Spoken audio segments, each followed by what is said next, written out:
এতে আপেল, এতে আপেল, বিতে বল, বিতে বল, সিতে ক্যাট, সিতে ক্যাট, ডিতে ডল। ডিতে ডগ। এখন যে ভিডিওটা আমি আপনাদের সাথে শেয়ার করলাম সেটা কিন্তু এডুকেশনাল বলতে পারেন এবং পড়ালেখা নিয়ে বাচ্চাদের কিছু পড়ালেখা আছে, সেটা কিন্তু আপনি চাইলে আপনার ইউটিউব চ্যানেলে আপলোড করতে পারেন। প্রথম যে আপনি প্রিভিউটা দেখলেন এটা কিন্তু একবারে সরু সরে আর দীর্ঘে এরকম একটা ভিডিও, এবং এই ভিডিওটা আমি অনেক খুব সহজে মেকিং করেছি। আপনারা চাইলে আপনারা যদি এই নিশ নিয়ে বাচ্চাদের নিশ নিয়ে কাজ করতে চান তাহলে আজকের ভিডিওটা আপনাদের জন্য। আজকের ভিডিওতে আমি দেখাবো যে প্রথম যে ভিডিওটা আমি প্রিভিউ দেখেছি সেই ভিডিওটা কীভাবে মেক করতে হয়, এবং নন কপিরাইট মিউজিক, নন কপিরাইট ভয়েস, নন কপিরাইট ভিডিও কোথা থেকে নেবেন, কিভাবে এটা অ্যাড করবেন, কিভাবে এটা এডিটিং করবেন, আমি একবারে এডিটিং সহ প্রসেস সহ এই ভিডিওতে শেয়ার করব। আশা করি যারা এরকম ধরনের ভিডিও বানাতে পছন্দ করেন, এরকম ধরনের ভিডিও দেখতে পছন্দ করেন, তাদের জন্য আজকে ভিডিওটা খুব গুরুত্বপূর্ণ। ভিডিওটা শুরু করার আগে একটা জিনিস বলতে চাই, আপনারা কমেন্ট করতে পারেন যে আপনারা কোন ধরনের ভিডিও মেকিং শিখতে চান। দেখেন ইউটিউবে অনেক ভিডিও আছে, অনেক ধরনের টপিকের ভিডিও আছে, যেটা আপনি ভিডিওটা দেখলেন কিন্তু আপনি জানলেন না যে ভিডিওটা কিভাবে মেকিং করতে হয়। সমাধান একটাই, আপনি আমাকে কমেন্ট করবেন জুয়েল ভাই আমি এই ভিডিওটা দেখেছি, এই ভিডিওটা কিভাবে মেক করতে হয় এই নিয়ে একটা ভিডিও দেন, আমি আপনাদের সাথে ভিডিও দিয়ে দিব। জাস্ট আপনাদেরকে একটু কমেন্ট করতে হবে এবং ভিডিওতে লাইক অ্যান্ড শেয়ার করতে হবে, আর কোনো কিছু না। আর যদি আপনি এরকমই আরো ইন্টারেস্টিং ভিডিও পেতে চান অবশ্যই আমার চ্যানেলটাকে সাবস্ক্রাইব করতে হবে। কষ্ট করে চ্যানেলটাকে সাবস্ক্রাইব করেন, ভিডিওতে লাইক দেন, কমেন্ট করেন, তাহলে আশা করি আপনারা অনেক কিছু শিখবেন। প্রথমে যে প্রজেক্টটা আপনাদের সাথে শেয়ার করছিলাম পিরু, সেটা কিন্তু আমার অলরেডি এখানে করা আছে, আমি আপনাদের সাথে শেয়ার করি প্রজেক্টটা, এবং খুব সুন্দরভাবে কিন্তু আমি এটাকে ম্যাচিং করেছি, ভিডিওটাকে মেকিং করেছি। এবং দেখতে পাচ্ছেন আমার প্রজেক্টটা এটাই ফার্স্টে আপনাদের সাথে রিভিউ করলাম। এখন এভাবে আপনাদের প্রজেক্টটা বানানোর জন্য যা যা লাগবে এটা আমরা পরে বলবো ভিডিও শেষে আমি বলে দিব যে এই যে আপনার ব্যাকগ্রাউন্ড দেখতে পাচ্ছেন, তারপরে এই ফন্ট দেখতে পাচ্ছেন, তারপরে এখানে যে আপেলের, তারপর ফুটবলের, তারপরে ক্যাডের যে ফন্ট দেখতে পাচ্ছেন, এই যে অডিও, সব কিছু আমরা কীভাবে অ্যাটাচ করলাম, এবং এই যে পিএনজি ফাইলটি আছে এটা আপনি কোথায় পাবেন আমি আপনাদেরকে বলে দেবো পরে। এখন আমি ভিডিওটা শুরু করছি, যেহেতু এডিটিংটা করতে হবে কীভাবে। এখন এখানে আসার পর প্লাস আইকনে ক্লিক করব, ক্লিক করার পর এই যে 16:9 ইস্যুটা নিয়ে নেওয়ার পরে এখানে প্রথমে আমাদেরকে অ্যাডজাস্ট করতে হবে ব্যাকগ্রাউন্ডটা। এই ব্যাকগ্রাউন্ডটা আমাদের এখানে নিয়ে আসতে হবে। আপনি চাইলে অ্যানিমেটেড ব্যাকগ্রাউন্ড আনতে পারেন, সমস্যা নেই, যেহেতু আপনার ভিডিও অনুযায়ী আপনার ব্যাকগ্রাউন্ডটা আনবেন। এখানে আনার পর আমাদের কিন্তু এখন এখানে ব্যাকগ্রাউন্ডটা আছে, তারপরে আমাদের এখানে ফন্ট অ্যাড করতে হবে। ফন্ট অ্যাড করার জন্য আমরা লেয়ার যাব, লেয়ারের মিডিয়া থেকে যে ফন্টটা আমরা চুজ করছি এই ফন্টটা কিন্তু আমি অলরেডি পিক্সেল ল্যাবের থেকে বানিয়েছি। আপনি চাইলে আলাদাভাবে পিএনজি ফন্টও আপনি ইউজ করতে পারেন গুগল থেকে নামিয়ে, কিন্তু আমি ফন্টটি বানিয়ে নিয়েছি। প্রথমে আমি দিলাম যেহেতু এটাকে আমি এখান থেকে টেনে আমি প্রজেক্টটা আমি এটার উপরে রাখছিলাম, এই কারণে জাস্ট এটা একটু 3D লুক দেখায় এবং অ্যানিমেশনটা একটু সুন্দর হয়, এই জন্য এখানে রাখার পরে যেহেতু প্রজেক্টটা এখানে রাখার পরে আমাদের অ্যানিমেশন একটা অ্যাড করা দরকার। এখানে ক্লিক করে আমি এখানে ইন অ্যানিমেশন যাওয়ার পরে আমি এখান থেকে চাইলে এই যে পপ আপ দিতে পারি, কিন্তু পপ আপ দেবো না, আপনারা বেশিরভাগ দিবেন হলো আপনারা যদি চান তাহলে ড্রপটা দিতে পারেন।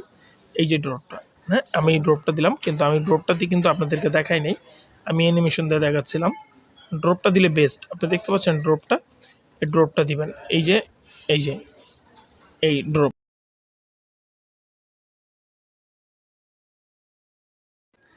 এখানে ড্রপটা দেওয়ার পরে যখন এখানে ড্রপ খাবে কমপ্লিট, তারপরে আবার এখানে লেয়ারে ক্লিক করে এতে আপেল পিকচারটা আপনাকে আনতে হবে। আমি পিকচারটা ডাউনলোড করে রেখেছিলাম তো বললাম।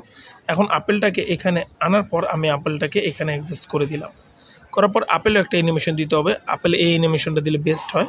তারপরে অ্যানিমেশন আর কোনো কিছু করবেন না, তারপরে এখানে এই দেখছেন এ ফর আপেল। এখন এখান থেকে দুটোটাকে সমান করে কাটতে হবে যেন আপনার জিনিসটা ক্লিয়ার হয়। আপনি যখন এখান থেকে আনবেন এই থেকে শুরু কমপ্লিট, হ্যাঁ এটাকে আপনাকে কমপ্লিট রাখতে হবে। আর সাউন্ডের জন্য একটু দুঃখিত, আমি বাইরে কাজ করতেছি এই জন্য। এখন আমরা এখানে আপেল দেওয়ার পরে আমরা এখন চলে যাব বিতে বল। এখানে ফ্লেক্সিলে ক্লিক করে আমি বিটা নামানোর পর সেম টু সেম একই কাজ, অ্যানিমেশনে যাব, অ্যানিমেশনে যাওয়ার পরে এখান থেকে ড্রপটা দিব, ড্রপটা দেওয়ার পরে ওকে দেবো, ওকে দেওয়ার পরে এই ইমেজটা আমি আবার সেম টু সেম আগের জায়গায় নিব যে জায়গায় ওটা ছিল, এখানে জাস্ট এটাকে ধরে এখানে আমি রেখে দেবো 3D লুকে। তারপরে এরপর আপেল ভিতর বল বি আসলো, তারপরে বলটাকে ইমেজটাকে সিলেক্ট করে দিবেন।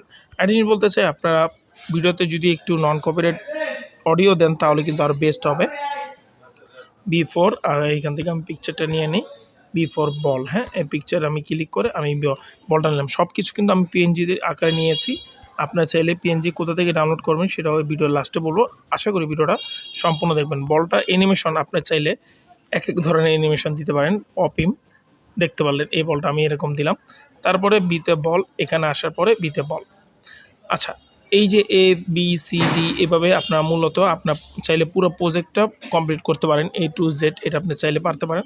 এখন কথা হলো জাস্ট এখানে আমরা ভয়েস কীভাবে অ্যাড করবো, আমি কীভাবে করলাম। আপনারা এদের রেকর্ড অপশন দেখতে পাচ্ছেন।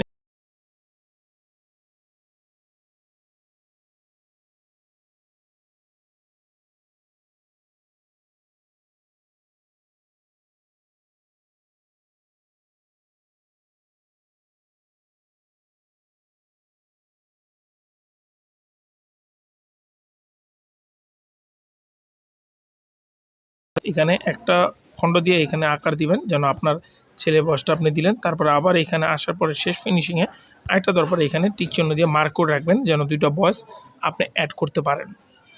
এবার মূলত ভয়েসটি অ্যাড করতে হবে। ভয়েস অ্যাড করার পরে আপনি ভয়েস চেঞ্জার অ্যাড করতে পারবেন। আমি দেখাই।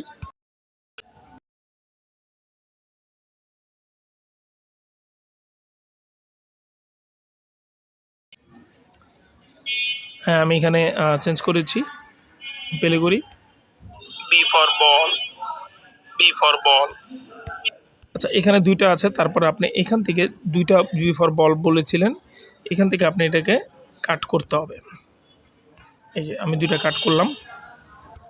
এখন আবার এইখানে আসবো, বি ফর বল বলছিলাম, এটাকে আমি আবার ধরবো, ধরে সেম টু সেম দুইবার শেষ থেকে শুরু, আবার এটা এখান থেকে কেটে দিব। কেটে দেওয়ার পরে এটা আপনি বললেন, দ্বিতীয়টা অন্যজন বললো, এই জন্য এখানে ক্লিক করবেন। এই ভয়েস চেঞ্জে এটা কিন্তু কাইনমাস্টারে পাবেন। শ্যাম্পু দিতে পারেন, এই যে শ্যাম্পু দিলেন, ওকে। এখন শ্যাম্পু দেওয়ার পরে দুইটা কিন্তু এখন কমপ্লিট হয়ে গেছে। এখন দুইটা ভয়েস আপনার আরেকটা পিচ্চিদের ভয়েস অলরেডি হয়ে গেছে। এবং মূলত করবেন আপনি একটা কমপ্লিট ভিডিও করতে পারবেন, এডুকেশনের ভিডিও, যেটা আপনার যদি কোনো বাচ্চাদের চ্যানেল থাকে তাহলে কিন্তু অনেক বেস্ট হবে। শুধু এটা না, আর অনেক কিছু পারবেন। হ্যাঁ, অনেকজনে কমেন্ট করে বলছিল যে ভাই কার্টুন ভিডিও কীভাবে বানায়। সমস্যা নেই, আমি সেই ভিডিও দিব, আপনারা আশা থাকেন অবশ্যই পাবেন। এখন এইসব কিছু এফেক্ট ইউজ করার পরে নন কপিরাইট, কোনো কপিরাইট ক্লেম আসবে না, আপনারা এটা করে নিতে পারেন। এখন এখানে প্রজেক্টে ক্লিক করবেন, তারপরে এখান থেকে 1080তে আপনি এটা সেভ করবেন। এখন তো এটা গেল। এখন আমরা কোথা থেকে নিব, মানে পিকচারটি নিব সেটি বলে দিচ্ছি। পিএনজি ফাইল ইমেজটি নেওয়ার জন্য ডাইরেক্টলি আপনার গুগলে আসবেন। গুগলে আসার পরে এখানে সার্চ বক্সে সার্চ করবেন। সার্চ করার পরে freepik.com চলে যাবেন। freepik.com যাওয়ার পরে এখান থেকে আপনারা যে কোনো ধরনের ব্যাকগ্রাউন্ড নিতে পারবেন। দেখেন আমি ব্যাকগ্রাউন্ডটা ক্লিক করতেছি। আপনার চাইলে কিন্তু ভিতরে যেও ব্যাকগ্রাউন্ডে ক্লিক করতে পারেন। যখন ব্যাকগ্রাউন্ডে আসবেন, আসার পরে এখানে আপনি কার্টুন ক্যারেক্টার, কার্টুন ইমেজ, আপনি যে কোনো ধরনের ইমেজ ব্যাকগ্রাউন্ড আপনি চাইলে খুব সহজে এখান থেকে ডাউনলোড করে নিতে পারেন। পিএনজি এবং নন পিএনজি দুটোটাই অলরেডি এখানে পেয়ে যাবেন। এখানে অনেক ধরনের কালেকশন আছে, যেটা বোঝাতে পারবো না। এটাকে যেহেতু আমার ওই ভিডিওর যে মেন প্রজেক্টের যে পিএনজি ফাইলটি ছিল, আমি এখান থেকে নিয়ে নিয়েছি। গুগলে সার্চ করে নিই, ডাইরেক্টলি আমি এই যে এই সাইডের থেকে নিয়ে নিচ্ছে। আর এখান থেকে অনেক ধরনের সুন্দর সুন্দর ইমেজ ব্যাকগ্রাউন্ড পেয়ে যাবেন। এই ছিল আজকে ভিডিওটা। আশা করি আপনার ভিডিওটা ভালো লেগেছে। ভিডিওটা ভালো লাগলে অবশ্যই লাইক অ্যান্ড শেয়ার করতে বলবেন না। আর নতুন ভিডিও পাওয়ার জন্য অবশ্যই বৃহস্পতিবারে চোখ রাখবেন আমার এই চ্যানেলে এবং সোমবারে। ঠিক আছে, সবাই ভালো থাকবেন, দেখা হবে নেক্সট ভিডিও। আসসালামু আলাইকুম।